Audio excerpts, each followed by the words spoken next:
Hello, everybody. Welcome. Hello, welcome, welcome.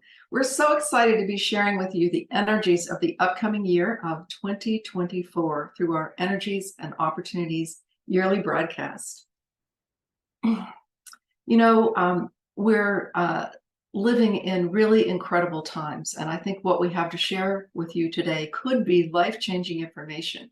So we'll invite you to pull up a chair, get comfortable. We'll be together for the next hour. We're live here on Saturday, December 9th. Come on in. We're going to begin today with an overview of the year, looking through the broad perspective of the year itself, and then taking you through each of the 4 quarters of 2024 to give you the highlights of the most significant challenges, the changes, and the opportunities that are happening throughout this coming year. And as you may know, we access in our exploration both the human design matrix, and also we look through the astrological energies to give you the most complete overview of the coming year so you can use the opportunities to the fullest to create the outcomes and the desires that you have for your life throughout the year. And 2024 will be a game-changing year. We've named 2024, we spent some time on this, really looking at what is really the essence of this year coming up. We've named it the year of light speed innovation at the dawn of a global awakening. And we think you'll see, as we take you through the phenomenal energies of the coming year, why 2024 will be marked as a significant turning point for all of humanity. Before we begin today, we'd like to offer a warm welcome to our new members of our community, and also to let you all know about a life-changing opportunity to work with us privately. This holiday season, we offer our once-per-year holiday readings special. It's a unique opportunity to work privately with Shaitan and also to get coached by me. First, you'll meet with Shaitan for a 90-minute deep dive into your human design. This reading is truly a must-have transmission of pure human design wisdom. No matter if it's your first human design reading or you've had several readings, Shaitan will mentor you to deepen your understanding and to implement the success keys in your design. Then you'll have a completely complimentary 1-hour life and business transformational session with me, in which I'll support you to implement your design in every aspect of your life and in every aspect of your work. This is a game-changing package of services. It's value-packed exploration of your highest potentials, your greatest gifts. If you want to get crystal clear on your life, your purpose, and your direction, plus learn how to use your design to create the most success and fulfillment in your life, our holiday reading special is for you. So to learn more and reserve your space, go to our website, evolutionaryhumandesign.com, and then look at the tabs at the top, open the readings tab. The first one down says holiday reading special. Click there to learn all about what you'll receive in working with us privately. Okay, so let's get started. What does 2024 have to offer us? Well, let's just say Carola and I have spent a lot of time looking at what is coming up in this year. And you can see from the title that we've given the year, light speed innovation. It's really happening at this time. The innovations that are going to come in this next year and the years following are just going to be mind-blowing. And what can happen, is technology able to help us raise our consciousness at the same time as well. So we talk about the global awakening. And really, this is a signal year for this to actually become a reality for us to have a look at. Part of what I did when I sat back and looked at the year was to see, what's an overriding feature? What's something that keeps coming again and again during the year? And, what triggers this awakening for us as individuals? And, those of you familiar with the human design chart, you'll know there's this tiny little channel that goes between the willpower center and the self center, this channel that we call initiation. When I look at this, it's almost like if you had a couple of wires in your hand and both have some kind of an electrical charge, and the moment you touch them together, there's a spark. It's the same thing when you turn the ignition in a car. You know, all of a sudden the engine's running, something's going to happen out of that. You get your computer going, you look at your phone, you press something. All of a sudden the dimension changes because you get this new thing in motion. It's a jump out of something that was static into something that's moving all of a sudden. And the nature of this channel, the 5125, is this channel of sudden awakening. Some kind of shock happens, something changes our whole mood, changes our whole space in life. It takes us into a place where, oh, I don't know about this space. I haven't been here before. It looks kind of familiar. And what has happened is we've taken away some of the complications where things can't happen. And we've moved into the place where things can happen, where particularly realization can happen. So I looked at the overall scene of the year, and I look at some of the outer planets. For instance, the planet Saturn. Saturn has been going through our emotion center for the last several years. It's going to complete that in January of next year, January of 2026. So it just kind of moves very slowly through, 29 years to go all the way around the wheel, and it's doing its number with our emotions, right? So we noticed.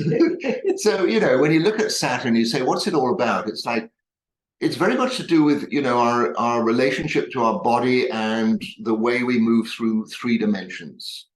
And what are the things that we have to pay attention to? What are the things that are going to trip us up? And we all know, you know, when you look at emotions, are we allowed to have fun? You know, are we allowed to experience pleasure, which is part of being in the human experience altogether? You know, are we allowed to do that? Or is it all very serious? And so Saturn plays both sides of that whole thing. It's like, you're going a little bit too far having fun there. You know, here are some ground rules. Here are things, behave yourself. And so all of us are just seeing, are we clear in ourselves, in allowing ourselves to have pleasure, to have fun? Or, you know, do we kind of reach to the bottom common denominator and go fight with each other? You know, and find reason to fall out with each other. So that is, you know, that is Saturn playing with us in this whole arena of just seeing, can we grow up a little bit here? Can we get it together? Can we run our own lives in all this? The planet Neptune, which we might describe as the planet of love for love's sake, also is going through the emotion center, and it's going to finish up in June of next year. So Neptune, basically our spiritual connection into all our feelings. And you know how easy it is to get swept away in a feeling of something great and amazing. But it's also the other side of things as well, where we kind of feel like we can't cope with it all. So Neptune is just kind of, I won't say whitewashing it, but it's giving us the encouragement to really embrace our emotional side, to go into our own personal spiritual nature. And then the planet Uranus. You know, Uranus is the one that kind of takes us perhaps into 5th dimensional reality. It's the breakout. It's the, you know, let's be done with the complications. Let's just get a completely clear insight into something and move into a very, very different space. And for us, the planet Uranus is now going into the quarter of the sky that we call civilization. You know, Mahatma Gandhi was asked, you know, what do you think of civilization? And he says it's a great idea. You know, we hadn't really experienced it yet, but, you know, part of what Carol and I are seeing coming up for us is civilization is actually going to start coming together. You know, we have this global community now, we have this massive means to communicate clearly, and it's up to us to tune into what is truthful and what is not. And so Uranus is entering into this quarter of civilization. It's going to be there until 2042. So what happens in this quarter of civilization? It's all the throat gates in human design, amongst other things. It's the pressures also to grow, but it's the throat gates. And these are the gates of manifestation and communication, right? So there's a whole new level of communication that can open up. There's a whole 5th dimensional level of manifestation that can start taking place as well. So 5th dimensional language, 5th dimensional creativity for these coming years. And Uranus, you know, it doesn't mess around. We could say it heralded the information age, the internet age, all of these things. So then the planet Jupiter is also in civilization. It's going to be in there now from April of this year all the way through to 2026. It's a faster moving planet, so it's speeding through. The next 2 years should be really interesting. Very interesting, because Jupiter brings great expansion, great benefit, and that we can all do with some great benefit in our life. We call it the guru planet in a way. It's just, it opens up possibilities for us, again, in this quarter of civilization, again, giving us access to saying things in different ways, being magnanimous in our lives. And then finally, I'm going to look at Pluto, and Pluto, bless Pluto, because Pluto literally takes things up by the roots, and if they're not substantial, it throws them. Crash and burn, start again. And Carol is going to tell us all about Pluto in Capricorn, but now Pluto is going to go into Aquarius, and this is the game changer. This is the huge game changer for all of us. So that's a little bit of my review of the year. There's going to be these instances where we're going to get these little sparks, these sparks of initiation, this possibility to see things in a completely different light, to have a completely different personal experience of things. And, transformation can be quite worrisome. I'm going to just read you one line of where the North Node for humanity, the destiny path for humanity, is basically going to be locked in there for quite a while. It's the first line with the 51 hexagram. The line is called arousing, growing through disruptions of all kinds, right? The disruption knocks us out of an old understanding of things. And it says, dramatic change can be alarming until you accept all of the transformations it brings. That's a great statement. It's probably that should be the subtitle of the year. Yeah. And so, don't get dismayed when all of a sudden everything changes dramatically, but see the quality of the transformation it's bringing. We're all here to transform. We're all here to grow up. We're all here to be us, be ourselves. So these transformations are going to help not just us as individuals, but the whole of humanity to morph into some very, very different space. So stay tuned. Yeah. What have you got to tell us? Well, we're starting out with just a broad overview of the year, looking at the sort of major themes that are going to be playing out throughout the year. And you've done that through the Human Design Matrix. I'm now going to do it through what I see astrologically. And we'll see that the two really do link together. I'm going to start with Jupiter, which is the planet of growth and new learning and expansion. So Jupiter begins 2024 in the sign of Taurus, which is the sign of values, money, security. And in the first few months of the year, all the way from January, February, March into April, Jupiter links favorably with the planet Saturn. You were talking about Saturn earlier. Saturn in Pisces. So Saturn has to do with the rule systems of our world. If you could look at it like how life is structured, you could say that Saturn represents the structuring of humanity, how the rules, what are the basic laws of our third dimensional reality that we must pay attention to, like gravity, for instance, or time, or karma, cause and effect, these basic immutable laws that are at play in the third dimension. So Saturn, though, in the sign of Pisces, which, Pisces is about surrendering to the divine. So we have this interesting juxtaposition of Jupiter, which wants to expand in terms of our values, in terms of our monetary holdings, our sense of security in life, and in terms of all the pleasurable things that we really enjoy in life. In a favorable linking with Saturn, and ideally what this brings is, with Saturn and Pisces, is high inspiration, and high inspiration about the use and management of resources. But also potentially, Saturn and Pisces could dissipate financial reserves. So we need to find a balance. And, I really looked at, well, how do we find a balance between these two really sort of opposing energies?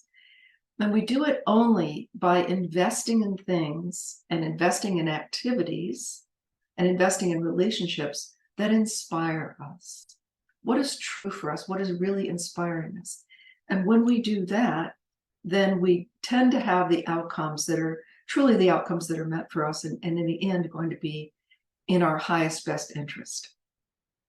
I'm going to shift now to look at Pluto. You mentioned this planet of transformation, Pluto. So far as we have known recently, the outermost planet in our solar system is a generational planet. So we say that it's one of three generational planets, Uranus, Neptune, and Pluto. And we say that because it affects entire generations of people. It brings transformation into society by first breaking down the old and then birthing the new. So it takes us through a cycle of death, transformation, and then rebirth. And it's been in the sign of Capricorn since 2008. Now, it's really significant this year because it's going to make a decided turn. And But what was going on in 2008? Well, I'll say in a minute, but it's going to make a really, I know you're excited to share this, but it's going to make a really decided turn that in the year 2024 and 2025, we're really going to see that the whole interest of humanity has substantially shifted. What was happening in 2008 when Pluto entered the sign of Capricorn was the big financial disaster crises. The whole Capricorn has to do with the structures, the societal structures. So our government, our media, our educational structures, our healthcare structures, our pharmacological structures, our politics, our financial systems. In all of these systems have been, since 2008, undergoing a challenge to the status quo and a big transformation, ideally into new forms that better support a 21st century humanity. So Pluto's been working to dissolve some of the forms that aren't going to make it into the 21st century, that are, that were important for back when, humanity was in a different place in our consciousness and we weren't a global community. So now in January 22nd, Pluto goes into the sign of Aquarius, where it'll be until 2044. So with the exception of a brief little dip back into Capricorn this year, 2024, this coming year, September 3rd until November 19th. Otherwise, except for that little period where Pluto just dips back one last time into Capricorn for about, 8 weeks, something 7-8 weeks. Otherwise, Pluto will be firmly in the sign of Aquarius. And we've been on the brink of this change since really the spring of 2023. But we'll step firmly into it in this coming year as Pluto challenges in no uncertain terms, brings challenges to the old fossilized systems. And those challenges are going to accelerate to the point of open rebellion and revolution, or they could accelerate to the point of open rebellion and revolution, as we'll see when we look at Uranus, which you've already mentioned. So hold on to your hats. But remember that when Pluto enters Aquarius, this is the sign of the humanitarian. Aquarius is ruled by the planet Uranus, which brings a game-changing up-leveling of awareness. So the last time Pluto was in Aquarius, we were in the American Revolution. I think the French Revolution was going on around that same period of time. And the cycle before that, when Pluto was in Aquarius before, that brought the Reformation throughout Europe with a break from the Catholic Church's stronghold on the government. And that was in the 1530s to about 1553. So here we are now. In 2024, we're experiencing the first rumblings of a global revolution. And that will link all the world's population into a common goal. For the first time in all of known history, our globe is now in immediate communication. And what's going to happen is that the possibility, anyway, of what can happen if we all work towards it is that humanity ends up with a common vision and a common goal. The health of planet Earth and a more humanitarian distribution of resources. So Jupiter then is going to leave Taurus, and it will enter Gemini in the last week of May. So here we have Pluto working on us to birth the age of Aquarius. And in the background, Jupiter going through the sign of Taurus, which is really helping us expand our sense of our values, our sense of self-worth, our sense of what truly has meaning and value for us. It completes that cycle at the last week of May, and then enters the sign of Gemini, which is a sign of communication. And Gemini finds ways for us to link ourselves with others, our ideas with others, our way of seeing things with others, and to link with others, and also to link with our environment. Jupiter is going to be expanding those efforts for the remainder of 2024, beginning in late May, early June. And as Jupiter enters Gemini, it forms this beautiful, flowing, very positive aspect with Pluto in Aquarius. And this happens from the last week of May until the very end of June.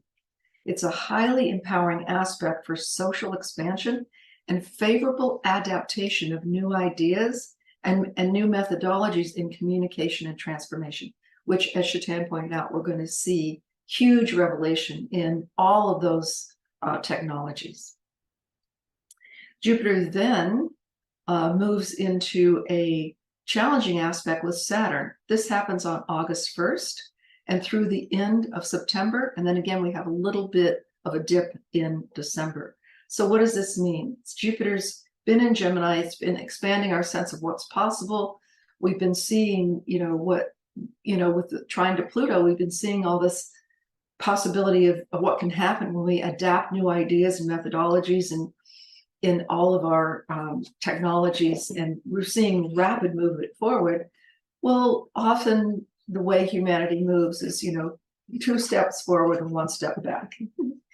So Saturn comes in, forms a right angle with Jupiter and says, wait a minute. Saturn, is the planet of limitations. It forms this challenging aspect with Jupiter, and it brings questions of feasibility to some of the more radical innovations that are being presented.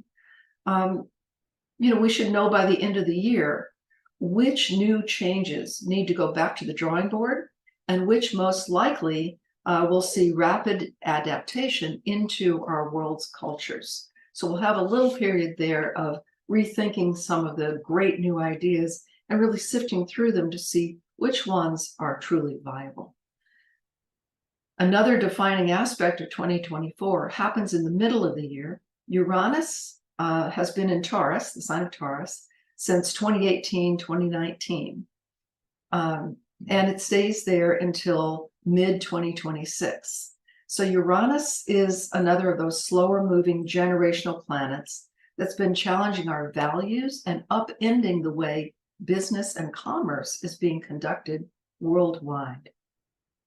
The keynote for Uranus is change, sometimes radical change, as you pointed out, sometimes a complete upending of all that was before. On a personal level, Uranus in Taurus challenges us to up-level our values, to change and up-level our values, to bring them current. From mid-June to almost the end of 2024, Uranus in Taurus is going to be in a favorable, really highly favorable linking aspect with the planet of high spiritual inspiration, which is Neptune. Neptune in its home sign of Pisces. So potentially, I know those of you who are into astrology are seeing this as well. This is potentially going to bring a big values alignment that is inspired by spirit, along with the rumblings of sweeping changes, including financial innovations and greater humanitarian vision. So even with Saturn and Pisces testing the viability of our new inventions, we should see some substantial progress being made in several sectors, financial sectors, energy sectors, healthcare in particular. Times of big change are often followed by periods of retraction. As we seek a place of grounding and stability, and we may see this also in December of 2024 with Jupiter in Gemini, going back into that right angle square with Saturn and Pisces. It's going to emerge for the last time at the same time that the planet Mars has to do with our work in the world. It's our profession, it's our business, it's what we do to make a living. Mars in the sign of Leo, a highly expressive sign, turning retrograde on December 6th at 6 degrees of Leo, and finding its way back into that security-seeking sign of Cancer before it returns to direct motion towards the end of February the following year, 2025. So we're going to end 2024, the last month of December, with Mars turning retrograde, having us really take quite a long look, a 2.5-month period of time, rethinking some of all of those new innovations, some of the new ideas, some of the ways that we're moving forward, just testing, making sure, finding out what's really solid and what maybe isn't. Well, Mars is retrograde in Leo from early December through the end of the year, through the end of December of 2024. We begin to review then all that we've accomplished in our career or our business during the entire year of 2023. Are there more creative, of 2024, sorry. So we're at the end of 2024 and we're reviewing all of 24, all of that, what we've accomplished in terms of these big innovations and big changes, not only in how we conduct our life, but in our consciousness. Are there perhaps some questions to ask ourselves at the end of the year? Are there more creative ways to conduct our business or to conduct our work? Is our work, the current work that we're doing, a true reflection of our life purpose? And if not, what needs to change for the future and in the coming year? So these are the big questions that we'll see, that we'll be working with throughout the year. That's the overview of the year. We're going to take you now through the quarters of the year, some of the main planetary events of the year, quarter by quarter. Shatan, over to you. Well, Carol suggested we start by looking at the winter solstice of this year, 2023, just to see, when everything is right at a still point, in a sense. The sun has gone as far south as it's going to go, and it's midwinter in the northern hemisphere, it's midsummer in the southern hemisphere. It's a kind of, all of a sudden then the sun starts to move, come back up towards the equator again. And what is that set piece where the sun is actually stationary there? And it's the winter solstice, the 21st of December. When I look at the human design chart, I'm looking at, we're in the life theme of love, the vessel of love. And the sun is in gateway number 10, which is the gateway of our behaviors. What are our behaviors when we're met with challenges in our lives? Is the sun ever going to come back? Is the sun ever going to cool off? Is the energy going to shift for us? So it's a still point, a potential still point. Where do I see myself in my life at that moment? And in the vessel of love, it's just that thing of, do I see myself belonging in this life? Am I making the right intentions, the right connections in my life at this time? And what the chart shows in the human design is the connection between what we would say is the third eye center and the throat center through this channel, the 4323. And the 43 is the gateway of giving us profound insight.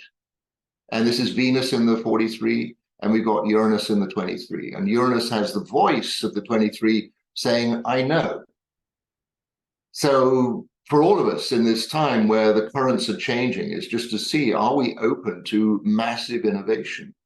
There's a great deal of difference between saying, I know, and I think, or I know, and I believe.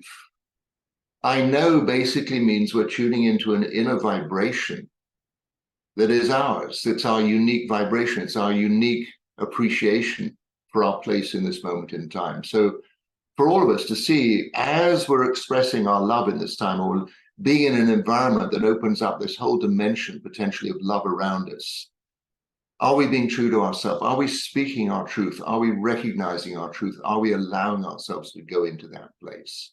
So that's how I see it with this solstice this year. It's like can we really tune into what is real for us? You know, beyond the knowledge we've been told, beyond the beliefs we've been told, what is our truth? Are we able to express that in this time? Powerful. Yeah. As we get on into the opening of January, you know, the New Year's Day in January always have we arrive in the life theme we call tension. You know, to me, it's a comical thing that the Romans set up for us. You know, Janus is the god with a face that looks forwards and backwards. And as we come up to the end of December, you know, the life theme is demands. This is where the word calendar means, you know, settle your bills, settle all your accounts. So the New Year's Day really is about settling accounts, being clear behind, being clear going forwards. And we have a very interesting connection between the Earth and the planet Saturn. We have the channel of 3955. So we enter the new year with a really powerful push to kind of commit to being clear emotionally in this time, to allow ourselves to enter into a place of pleasure, to kind of drop all the, what can I say, the lead weights that we tend to carry with us, all the restrictions that we carry with us, and to just see, you know, can I open up to my spirit in this time? There's a full moon towards the end of January. It's in the 31. This is the voice of leadership or the voice of influence. And during January itself, we have these very powerful interactions between the North Node in the 51, joined by Chiron in the 51. This is a state of arousing and shock. And just all the way through into June, we're going to have these little shocks happening every now and again. Chiron, if I can say it in very simple terms, is helping us join body and spirit. You know, helping us join the world around us and all the things that happen to us in the world and our spirited nature, which basically can really see beyond all the physical complications of life. Bringing that fifth dimensional vision and realization into third dimensional expression, in other words. Yeah. So, you know, this is really a key for the year, is like, can I get over everything I see as a complication in my life and just be launched into a different experience of it all? You know, to be able to laugh at trials and tribulations, to laugh in a good way, you know, nearly got me this time, but no, I see through it, that kind of attitude. So we have a lot of interaction in February between the 61 and the 24. This is this ability to have these very powerful downloads, these sensations of inner truth. Mars and Jupiter, and then Venus and Jupiter. Mars and Venus running very closely at the start of this year together, and just getting some very, very powerful insights in the beginning of February. As we move into March, again, we start having these interactions between the North Node destiny for humanity in the gateway number 51. And first off, we have Mercury triggering that whole connection there. Then we have the Sun in the 25, triggering that connection again. Then we have Mercury again, now interacting with Pluto, giving us the 360, this channel of mutation. So again, another push to kind of change our ways of things. And then again, we have Venus interacting with the North Node destiny in the 2551, this channel of initiation, getting us to see things in a different light, right? To launch out of the tried and true, the commonplace, the normal, and moving into a whole different dimension. So really, you know, be ready for this. It's a powerful beginning. It's going to happen. Powerful beginning of the new year. And what really caught my eye, at the end of March, we have a full moon. Now, full moons happen every month. We know this. But, you know, there are sometimes it happens where it's truly significant. And what happens here takes place in gateway number 18. Gate 18 is the one we call work on what has been spoiled by the parents, by the schools, by the teachers, by the whatever, you know, the conditioning that we take on. Right? And all of us have these intense conditions about life. You know, I'm only allowed to do this and I can't do that. And I can't move forward in my life because of blah, blah, blah, blah, blah. You know, it's all about the arena of blame and shame and guilt and all these things, the restrictions that somehow we take on because we trust in things we've been told. Nobody knows what life is, right? So if we start from that as a ground rule, you know, this is an exploration. We are all having an adventure here. Now, this full moon happens in gateway number 18 and the second line. The significance of this is a line I call honoring the goddess, honoring the feminine principle. We have large portions of the world's population where women walk around in tents. If they go out of the house, they have to wear a tent over the top of them. They have to hide their face. They have to hide everything about themselves.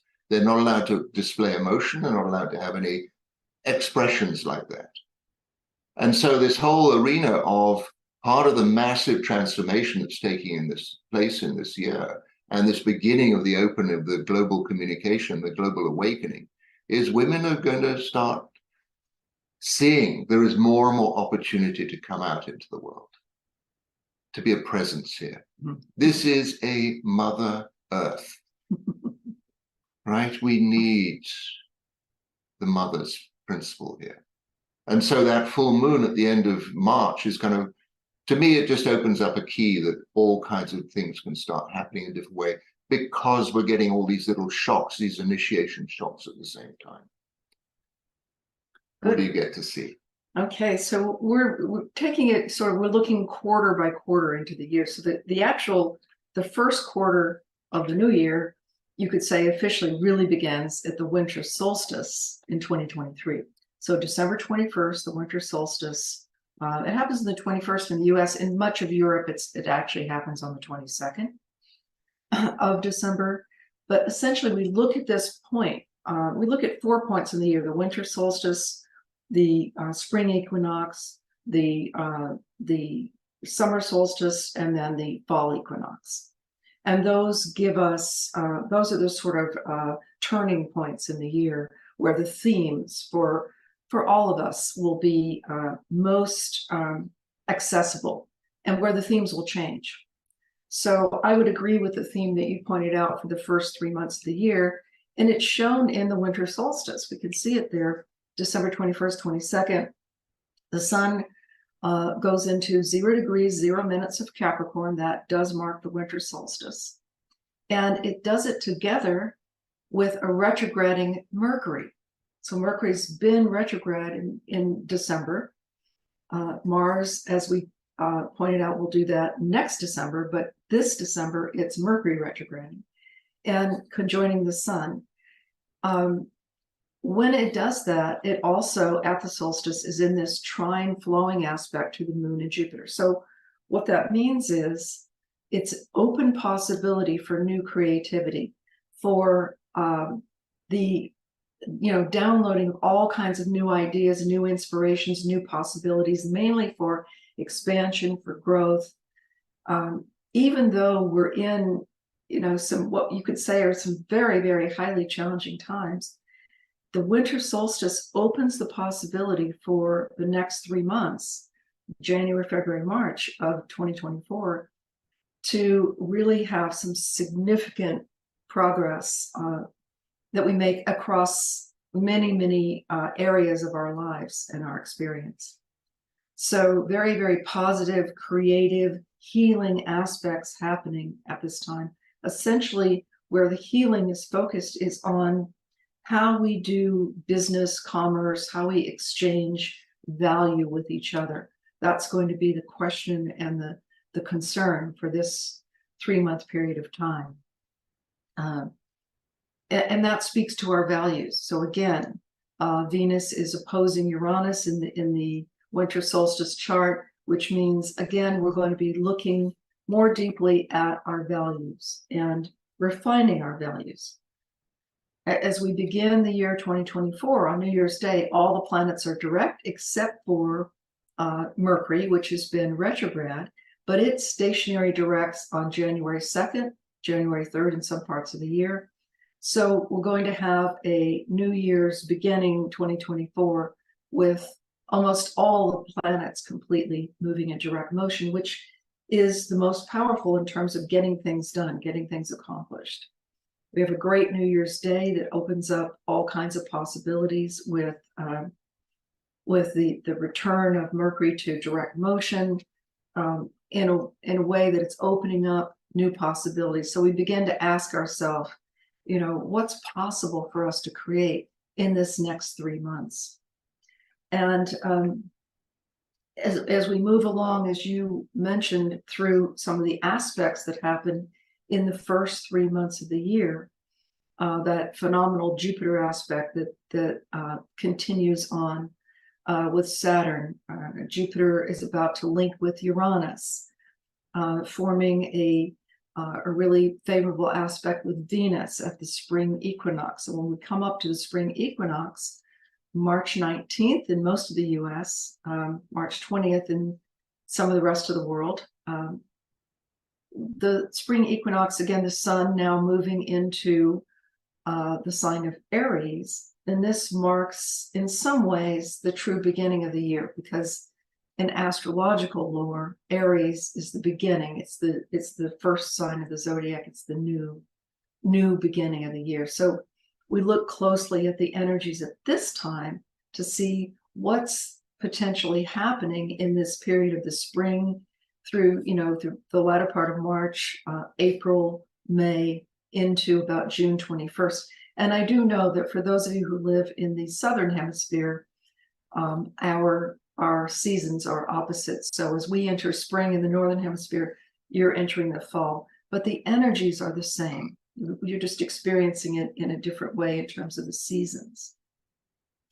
So the energies for the spring equinox, very powerfully getting aligned with what the vision is for new creation moving forward. We've got a very strong conjunction, which is a coming together of planets. Mercury, the planet that has to do with communication and how we express ourselves in the world. And Chiron, that planet you were talking about, which links our soul essence with our personality self, and opens up that communication line. So that communication is wide open at this time of the spring equinox, where we really can hear the voice of our soul and see the inspiration that is dynamically there for us, individually and uniquely for us. What is it that we're inspired to do and to create in this coming year? Also, the sun, as it moves into Aries and creates this equinox, it's together with Neptune. So we're getting very high vision and a sense of great possibility opening up before us. It's in a triangle aspect to the moon in Leo, saying, all things are possible. We can create whatever we want to create. It's like, in some ways, we feel like we've just been handed the possibility for new expression and new creation in many, many areas of our life. It's almost like it might feel like a little bit too much. Like, how do we kind of manage all of this? But we'll talk about that later as some of the aspects build up through the latter part of the year. So when we get into the 25th of March, we have our first eclipse of the year. We have a lunar eclipse. And that eclipse is going to set the tone now for this whole spring period before we enter the summer. Mercury will turn retrograde on April 1st. That's part of it. So from April 1st to the 25th, we're going to be rethinking and relooking at some aspects of our life, particularly those that have to do with the sign of Aries, which is about how we're asserting ourselves in the world, how we're bringing ourselves into the world. At the lunar eclipse, we've got the sun at 5 degrees of Aries, opposite the moon of 5 degrees of Libra. And what this is bringing is an attempt to bring some kind of balance into our life. It's been sort of, light speed innovation, like lots of movement, lots of change, lots of challenge. And maybe it's moving a little too fast for some of us. Venus is going to connect with Saturn, form a nice sextile with Jupiter at this lunar eclipse, which should serve the purpose of kind of slowing us down for a bit, along with Mercury going retrograde, having us have a bit of a review of everything that we have accomplished and experienced in the first quarter of the year, and taking stock, and so that we can make some new decisions moving forward. The lunar eclipse is a powerful turning point in terms of the form our life is going to be taking moving forward for the next 3 months. And then following that, we have a solar eclipse on April 8th, the solar eclipse at 19 degrees of Aries. And so when I mention these degree points, I mention them because if you know your astrological charts, you can look to see if you have planets anywhere near, say, 17, 18, 19, 20, 21, 22 degrees of Aries, or the same degrees of Libra, which is opposite Aries, or even Capricorn or Cancer, then this eclipse is really going to have an especially powerful effect for you. A solar eclipse is a powerful inner reckoning. This solar eclipse in particular, joined by the moving soul path for humanity, also in Aries, Chiron, also in Aries, very strongly. Chiron is so entwined with the eclipse that it's at the exact degree and minute of the eclipse.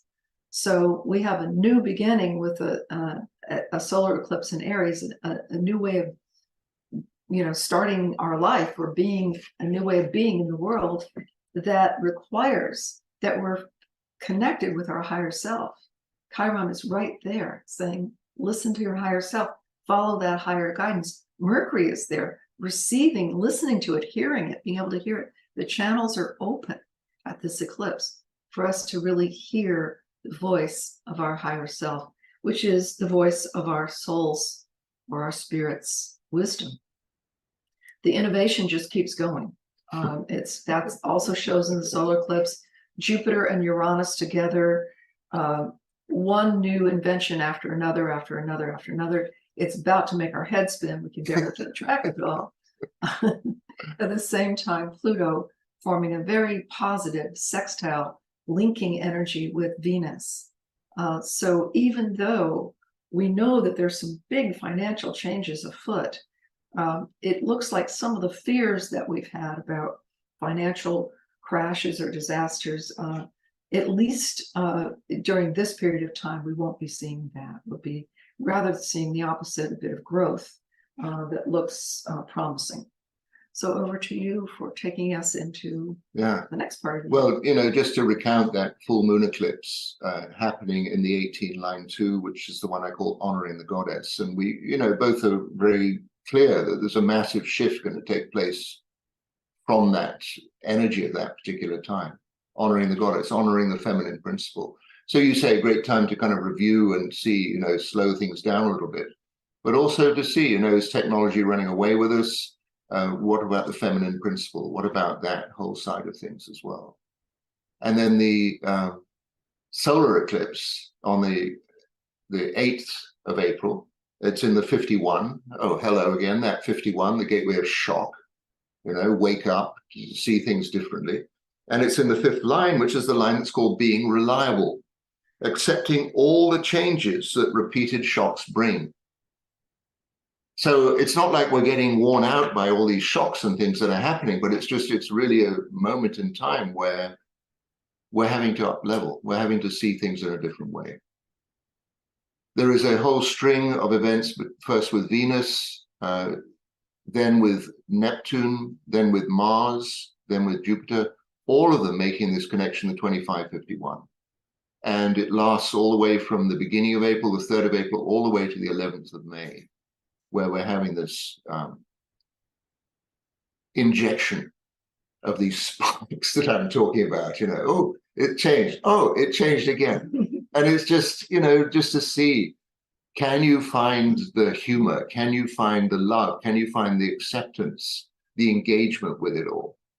It's like watching a movie that you've never seen before, and all of a sudden, they're showing you different scenes that have never crossed your imagination before. So we're going on into May, and then we have always every year, we have the 2034, this channel of being busy, busy, busy. Again, we have Mars and Neptune now in the 2551, another, Mars and Neptune, it's like they're not exactly aligned with each other in terms of energy, but, Mars again can give us a shock in our whole arrangement around our spirituality. And just to see, maybe we can play our life in a very different way than we're used to doing it. We go on to June, we have another new moon in the 35, and the 35 line 6, and Venus joins that new moon, and it's just this whole arena of sensing tremendous shifts are happening, tremendous changes, tremendous progress is possible in this time. Are we keeping up with it? Are we finding a space to be relaxed in our lives where all these things are happening? Are we taking enough exercise? Are we going out into nature enough? Are we just looking after ourselves while all these shifts are taking place? Can we find that inner balance on a regular basis? We get further on into June, we have another interaction now between Mars and Pluto. Pluto's still in the 60th gate, but it's in the Aquarian side of it. Just to remind us about 60, what the 60th gate is, Pluto's been in there for a long while, these last few years, and it's the gate of limitations. And you go through lines 1, 2, 3, and it's like, oh, really? You get to line 4, it's like, well, maybe. And then you get to line 5 and line 6, it's like, oh, yeah. What I always saw as a limitation, it's like, no, it doesn't exist in the way I was relating to it before. I can handle it. And so with Mars interacting there, Mars in the gate number 3 saying, hey, there's all new things possible here. And so a lot of us are going to find out, all of a sudden I'm dropping all these kind of heavy weights and this sense that I can't cope with it all. And I'm just seeing, wow, it's opening up in a way that I can cope with it. Not just cope with it, but actually do rather well with it all. So then we have Venus interacting with Saturn, making up the channel at 1222. This is a fascinating channel in human design. It's a channel we call openness. And, the 22 is the gateway of grace. The 12 is the gateway of standstill. Hang on a minute. Have a good look at what's really going on in your life. And when you have the whole channel, it's saying, all right, what are you looking at here? Are you looking at a brick wall? Nothing can take place. Or do you see the gateway? Do you see the opening? Do you see the way through? And it's like, everything in this year is saying, yeah, there's a way through. There is. You may have to have a shock to see all of a sudden there's a different way of encountering things altogether. But this is the reality. So I'm going to pause in the end of June there. The energy just keeps on moving and moving. And what do you see at this time? Well, we're going to enter the summer solstice. And that happens on June 20th when the sun enters the sign of Cancer. And here the picture begins to change a bit, which we expect at the solstice. We've had the effect of the eclipses in March and April. And then we had the Mercury retrograde that ended towards the end of April. So we've had Mercury going direct all of May, June, July. As we come into the summer solstice, Mercury is strongly moving together with Venus and the sun. The sun, at the solstice, we really pay attention to the sun because it's the sun that marks the solstice, is in a right angle, which is a challenging aspect with Neptune. So this is the first time we're seeing where we're really perhaps being called to question our vision. So we have this vision for our life, or ideally we have a vision for our life, and a vision for what we're doing with our life. And that vision is based on our understanding of our life so far and our understanding of the world so far. Well, our understanding of the world and even of ourselves is changing so dramatically that we may begin to feel a bit like we can't see clearly at the summer solstice. We can't see clearly the way forward. I promise you the way forward is there. There's a clear way forward for each of us, but we need to experience that bit of being in the question, really seeking the highest possible truth. Venus and Mercury together with the sun in Cancer, forming a right angle, another stressful aspect, with the moving soul path of all humanity. What are we doing here? Wait a minute. Course correction. Are we on target? Are the things that we've implemented working? So it's a first real checkpoint that we have. A very powerful summer solstice, very flowing aspects happening as well. Venus and Mercury together in the sign of Cancer, forming a beautiful sextile linking aspect with Mars. Mars having to do with the work that we do in the world and the business that we conduct in the world. So we still have that flow of energy going that has been going on for quite some time throughout the spring. We have that flow beginning here at the solstice and moving on with us into the latter part of June. We also have Pluto in the sign of Aquarius, which we've talked about, now forming a triangle with Jupiter. Remember, Jupiter was in Taurus the first half of the year, then it moved into Gemini. Well, when it moves into Gemini, the second half of the year, it then is forming a triangle aspect with Pluto. So this could be big revelation, big transformation in the financial sector of our life and of our world. So the way that we're doing, there's some sort of perhaps world currency or some kind of big change happening in the whole realm of exchange of value. And we've been working on this as a humanity for many, many years, but it's coming to a point where we really can see the direction forward. The vision is clear. Neptune also forming a high vision into this linking aspect with Pluto and Jupiter.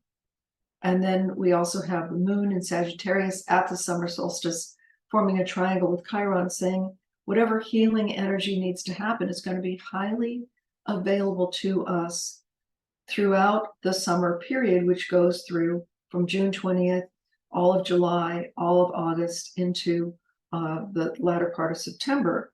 But we do have one thing to mention.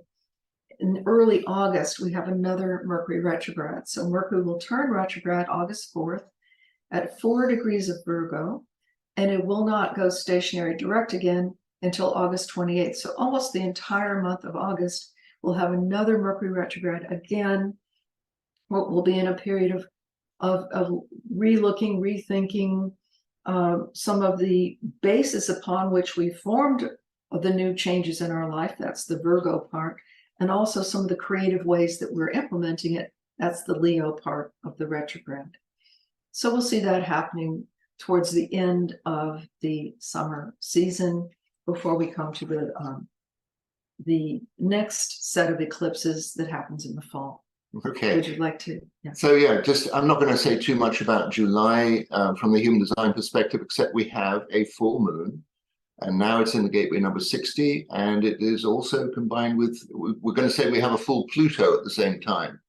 So it's in gate number 60, and it was like I was describing, limitation, I can't move, I'm stuck, I can't. And then all of a sudden, oh, hang on a minute, the gate's open. I can get through. All kinds of things can happen. There's quite a bit of a shift can take place. You describe August as maybe a month to kind of review. When I looked at August, I thought it's a great time to go on vacation. Yeah, well, yeah. To review, to relax, just see what's going on. And then at the end of August, there's the possibility to make a shift in terms of where we are and who we are, and who we're relating with, what are the most important people and situations and communities in our life.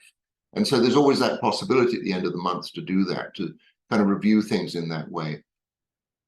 There's a lot of planetary interactions in the human design. Again, we have the 1222, Neptune now in the 22, Mars in the 12. So just opening up that channel of openness again. We have the Sun and Venus interacting in the 59-6. If you want to get pregnant, great towards the end of August. Venus and the Sun opening up that whole channel of fertility there. I mean, I say that with my tongue in my cheek, but actually, this is part of an old law in the human design system. It's a great time of fertility. As we get into September, we have the Sun in gateway 64. We have Saturn in gateway number 63. They're kind of opposites each other. And there's this balance between past and future in a way. And, just seeing, am I allowing myself to come actually into the reality of these times, which is the present tense? We have a new moon early on into October. It's in the 48, and we're going to start seeing, the channel, the 1648, which is a channel of talent. When there's radical changes going on, all kinds of new technologies, new things coming in. Some of us just have a dab hand at being able to connect with it right away and make it work for us. And so there's a lot of assistance in this time as these new technologies come in, for us to be able to engage with them and see, yeah, they're not so desperately complicated. I can find my way around a smartphone. maybe I can find my way into these new technologies as well. So, nothing like user-friendly technology. It hasn't been too much the case so far, but we're always very, very hopeful. Um, Again, we get into October, we have another new moon, and this is in the 48. And this is again a season of this channel of talent and finding our innate abilities, that we don't have to struggle too much with new technologies, that we can find our way to make them work for us. I mean, this is the great thing, is how to get things to work for us rather than us always having to work for them. Anyway, what do you see come September? Well, just before the autumn equinox, and we're going to have another set of eclipses. So that new moon and full moon you were talking about are also their solar and lunar eclipses. Yeah. So maybe you'll mention the gate I will do. I bring up. Okay. So we have a lunar eclipse on September 17th. So this is there's two sets of eclipses in a year generally, and this is the second set and last set of eclipses for 2024. It happens on the 17th of September at 25 degrees of the moon at 25 degrees of Pisces and the sun at 25 degrees of Virgo. This is a very powerful eclipse in that the moon is also joined with Neptune.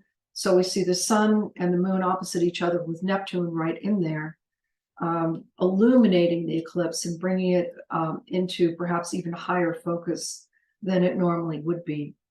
The eclipsed planets also form a right angle with Jupiter. So what does this all mean? Essentially, we're looking at how much expansion has happened throughout the year, and we're seeking to find our balance within the midst of all the expansion, all the growth, all the new technologies, all the new forms of expression that are being offered to us, and the new perhaps pathways for our financial resources, healthcare. I mean, there's all kinds of new systems and possibilities that are going to be proposed in the year 2024. So this period of time with this eclipse brings a sorting through of, okay, so what really might be viable, might work going forward into the future, and what isn't. We begin sifting through to see what's of value and what isn't. That is the full moon lunar eclipse on the 17th. And then we have the autumn equinox on the 22nd of September as the sun moves into the sign of Libra, now beginning the last season of the year. Sun in Libra, as it moves in, it forms this beautiful grand triangle with Mercury, with Pluto, with Uranus and the moon, essentially saying that the opportunities before us are truly endless. And the challenge of this time, of this season, is going to be sorting through our priorities. Jupiter's forming a right angle to that autumnal equinox, saying what's really the most important, because there's so many possibilities, so many offers, so many different pathways we can take. What is it that's really going to be true for us? And again, the only way to determine that is to go back to your truth. And we have many ways of getting to our truth. Meditation certainly is one, prayer, inner contemplation. Being clear in our human design was given to us as a way to find our truth. So this is a check-in time. This autumnal equinox, flanked by two eclipses, is a deep check-in time with ourselves. Are we on path? Are we following our soul's calling? Are we listening to our higher self? Are we really in alignment? Because if we are, then our experience is going to be colored very differently than the experience of people who are out of alignment. We're going to see that painfully as we move towards the winter solstice. The next eclipse coming up is the solar eclipse on October 2nd.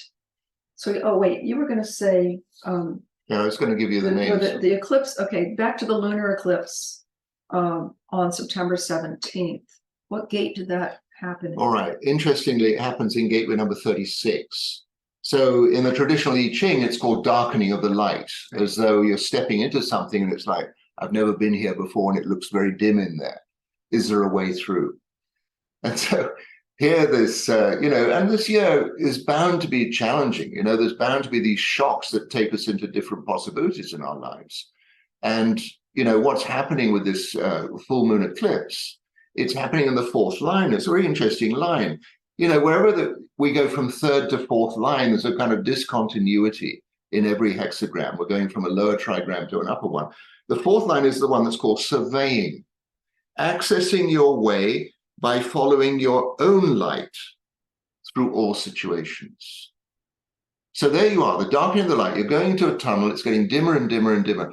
The line is saying, follow your own light, which is exactly what Carola was just saying, follow your own truth. Mm-hmm.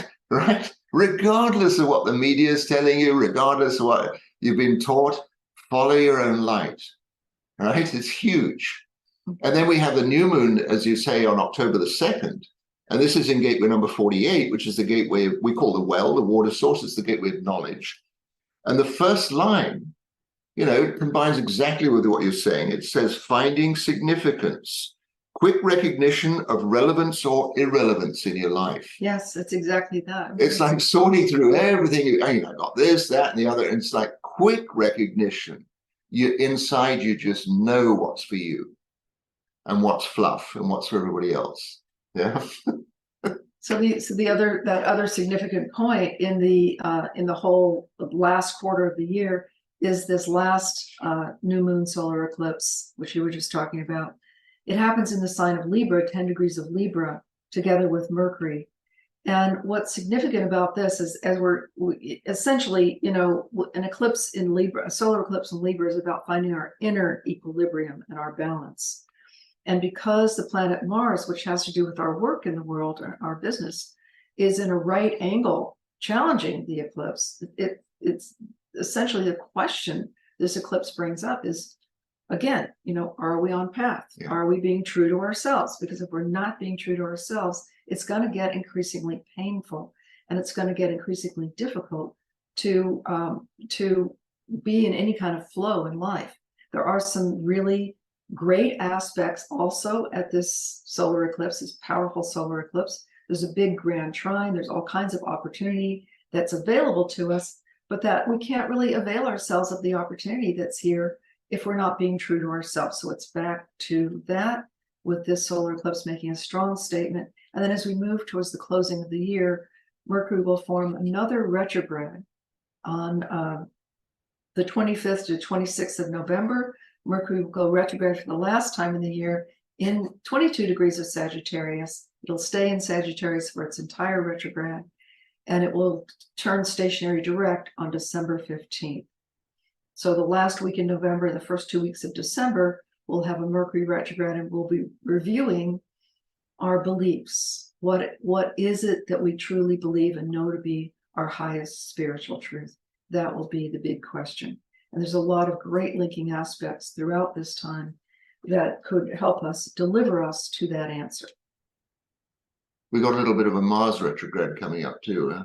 Well, that's not until. Are you ready to go into that? Well, I'm just, go straight into there are so many things I could say about what's going on in October and November. It's like, it's that eclipse where finding the instant significance of things, that's really the key to it, that all kinds of things are changing.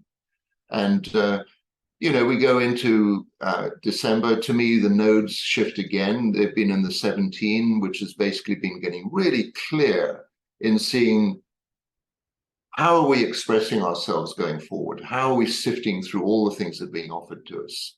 And then when we get into the beginning of December, the nodes shift into the 25, the gateway of innocence. This is the gateway that has been just provoking us all year. Do you get the new picture now? Where the sparks happen, the 51 triggers. Do you get the new view? Do you see a whole new way of looking at things in your life, whole new way of experiencing things in your life? And so that, that goes on right the way through December as this Mars retrograde takes place. Right in the beginning of December, Jupiter goes into the 35 line 6. It's retrograding backwards again for a little bit. 35 is the gateway of progress. We've got Neptune still in gateway number 36. And it's basically, we have this channel as we end up through December into January, all the way up to January the 27th of 2025. We have this channel of versatility. Something new, something new, something new, something new, something new. And it's like, really, this energy that the new moon eclipse made for us is like, recognize the significance of what it is that's approaching you. Trust in yourself. I'm just going to close up with the Buddha's words here. Be a light unto yourself. This is the key for the year 2024. Be a light unto yourself. Learn how to really, truly trust yourself in this time coming. We have a powerful winter solstice coming up at the end of the year, December 21st, that will take us through the beginning of the next year, 2025. And just as a reminder, we will have Mars, the planet that has to do with our work and our profession and our business in the world, turning retrograde. I know we're over time a little bit, but I just want to get this last bit in on the 6th of December. So we will be rethinking once again our business, or the way that we're bringing our work into the world, or the essence of the work itself. So some big changes in store for 2025, but I think it's enough for now to have taken a good look at 2024. We've run a little bit over time. It's been quite a challenge to get all that's happening in 2024 into an hour's talk. But as I think most of you know, hopefully all of you know, we're here every month with you with a complimentary Energies and Opportunities broadcast, taking you through the energies month by month of this phenomenal upcoming year. And we also have an opportunity now for you to work with us personally, which we would love to be able to coach you, do readings for you, and get to engage with you in that way and support you to get in the greatest alignment in your life. We also have our Energies and Opportunities program, which is a program that goes deeper into the energies throughout the year. And that is still available for those of you who want to take a look at joining us there, so that you get more and deeper insight and a lot more definite direction in terms of how to use the energies month by month, week by week, day to day for the entire year 2024. This is the best days. It's our best days calendar in our Energies and Opportunities of 2024 program. So those two offerings for you. We wish you a blessed time, and we'll be back with you next month. All right. Bye for now.